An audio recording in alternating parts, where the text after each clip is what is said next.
Hi everybody. So today I wanted to talk to you a little bit about what to do with your car when it's been sitting about for more than a week. Now most of us have been off work for well over a week now with the current COVID-19 situation, and even if you have been using your car, it's probably just been short journeys back and forth to the shops. Now in most cases this is not going to be long to charge your battery back up again. As we know, starting your car takes a lot of power out of the battery, and that little short journey is just not going to replace it. I did a test on my own Discovery 4 this morning, and starting it up, it took a full half an hour for it to get up to full operating temperature. About 20 minutes for the water and then a further 10 minutes for the oil. So that means a full half hour sitting on the driveway before everything's up to the temperature it should be. Now normally when you're driving your car to and from work or to and from school, that's not a problem.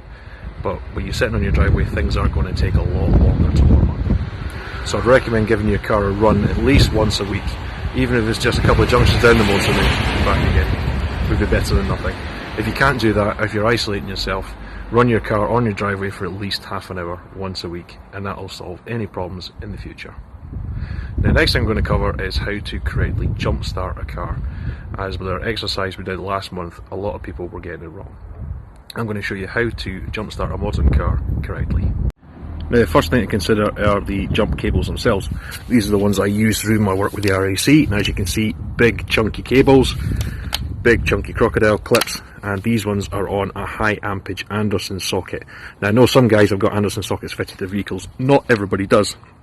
So when you're buying your jump cables, I'd recommend getting the best quality you can afford to buy, the thickest cables and the highest ampage possible. That'll solve any problems when you're jump starting vehicles. Now as I said, our exercise last month highlighted quite a few issues around people's knowledge with how to jump start a vehicle. So first thing I'll go over are the different types of batteries fitted to vehicles now. Most vehicles in the mid 2010s to present day are fitted with stop start. That means they have one of these two batteries fitted. They are both completely different to your traditional battery. This one here is an enhanced flooded, which means it does have battery acid in it, but it's an enhanced acid, which means it acts slightly differently to your traditional acid batteries. The second type is this absorbent glass mat, or AGM. This means that the battery does not have battery acid in it, it is a gel filled substance. Now you need to look for these two stickers before you do any jump starting. It might also have on it that it's got stop start. That means that it will be one of these two batteries.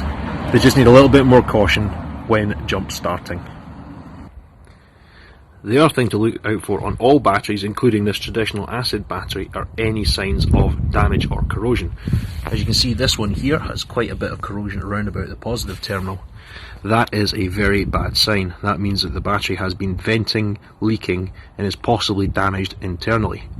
It can also mean that something's going on with the vehicle itself. Possibly the alternator is overcharging the battery, causing a battery overvoltage. All these signs mean that something electrically is not right with that vehicle or battery. Under no circumstances should you try and jump start that vehicle. Call the professionals, it is just not worth the risk.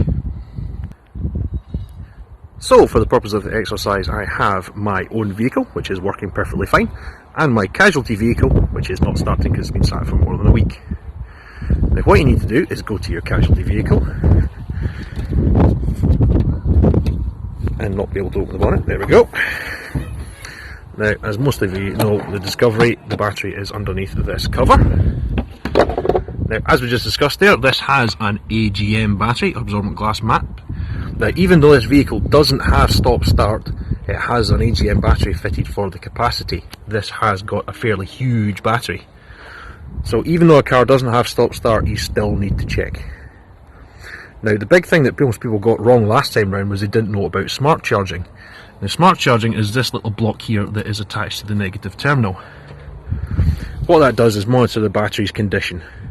If you just go the traditional red to red and black to black, you will cause irreparable damage to the electrical system of the vehicle. Worst case scenario, you damage the vehicle's ECU. The absolutely worst thing that can happen is you damage your own ECU in the process, and you end up with two dead cars and a very expensive electrical bill.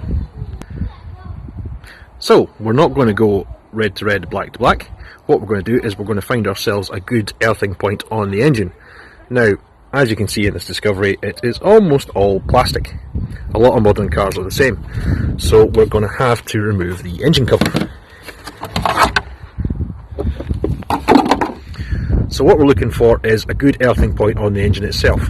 I like to use big metal brackets like that. Engine lifting points, that sort of thing, are usually pretty good for it.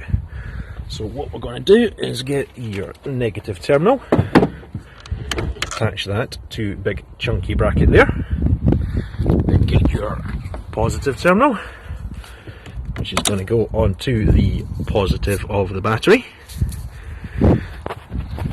Then we'll go over to our own vehicle, locate the battery here, same thing. So on here I'm going to use the bracket for the intercooler, and then onto the positive of the battery. Make sure they're nice and secure. Now what you would do then is you would start up your vehicle, let it run for a couple of minutes, and then you go over and you would try and start the casualty vehicle. Now try it. If it doesn't start, give it a couple of minutes with your battery still plugged in and your alternator charging this battery. If it still doesn't start, there's something else wrong with this vehicle. Again, call professionals, it needs further investigation.